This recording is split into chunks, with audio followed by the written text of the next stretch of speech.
સુરતમાં શોપિંગ કોમ્પ્લેક્સની બાલ્કનીનો ભાગ ધરાશાયી થયો। અઠવા વિસ્તારમાં મિશન શોપિંગ કોમ્પ્લેક્સનો બનાવ છે। રાત્રિના સમયે દુકાનો બંધ થયા બાદ આ ઘટના ઘટી હતી। મશીનના વાઇબ્રેશનથી ઘટના બની હોવાનો લોકો દ્વારા દાવો કરવામાં આવી રહ્યો છે। હાલ સંપૂર્ણ બાલ્કનીનો ભાગ ઉતારવાની કામગીરી ચાલી રહી છે। અઠવા વિસ્તારમાં મિશન શોપિંગ કોમ્પ્લેક્સનો આ બનાવ છે। રાત્રિના સમયે દુકાનો બંધ થયા બાદ આ ઘટના ઘટી હતી। ચોમાસાની શરૂઆત થઈ ચૂકી છે અને શહેરમાં આવેલી જર્જરિત ઇમારતો ભયજનક સ્થિતિમાં છે। ત્યારે કેટલીક જે જર્જરિત ઇમારતો છે તેનો ભાગ છે તે એકાએક ધરાશાયી થઈ તૂટી પડવાની અનેક ઘટનાઓ પ્રકાશમાં આવી રહી છે।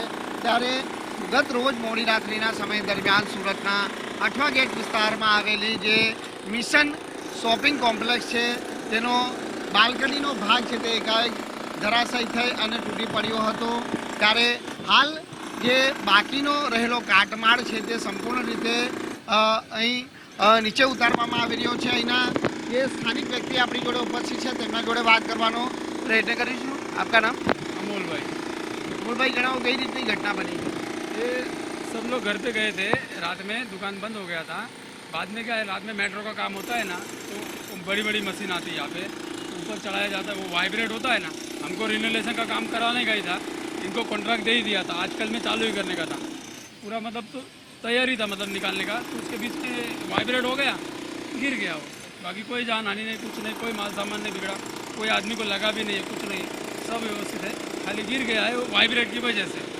बड़ी बड़ी मशीन लगती है मेट्रो की, तो इसके लिए वाइब्रेट होता है, वो गिर गया, इसलिए अभी हटा के पूरा व्यवस्थित करवा रहे हैं। कितने बजे की घटना है? 12:30 पौने 1।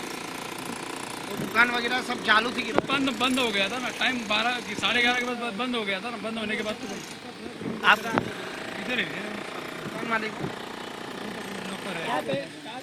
स्टाफ है, घर पे गए, हम तो रूम पे चले गए थे। उसके बाद हाँ, इधर कोई था ही नहीं, हम लोग सब रूम पे गए, उसके बाद हुआ है। તો બિલકુલ સૌથી મોટી જાનહાનિ છે તે ટળી છે, કારણ કે રાત્રિના 12 વાગ્યા બાદ જે દુકાનો બંધ થઈ ગયા બાદ છે તે આ ઘટના બનવા પામી છે।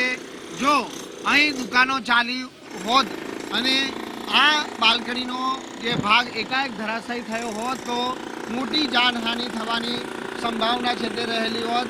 હાલ બાજુમાં જ જે મેટ્રોનું કામ ચાલી રહ્યું છે એ તસવીરો પણ આપણે બતાવવાનો પ્રયત્ન કરીશું કે જે મેટ્રોની કામગીરી દરમિયાન જે હેવી જે મશીનરીનો ઉપયોગ કરવામાં આવે છે અને એ મશીનરીના વાઇબ્રેશનના કારણે આ જર્જરિત શોપિંગ કોમ્પ્લેક્સની જે બાલ્કનીનો ભાગ છે તે ધરાશાયી થયો હોવાની જે માહિતી છે તે શોપિંગ કોમ્પ્લેક્સના જે દુકાન માલિકો છે તે હાલ આપી રહ્યા છે, પરંતુ સૌથી મોટી દુર્ઘટના બનતા છે તે હાલ ટળી છે। કેમેરામેન વિરલ વ્યાસ સાથે રાકેશ બ્રહ્મભટ્ટ, ગુજરાત ફર્સ્ટ।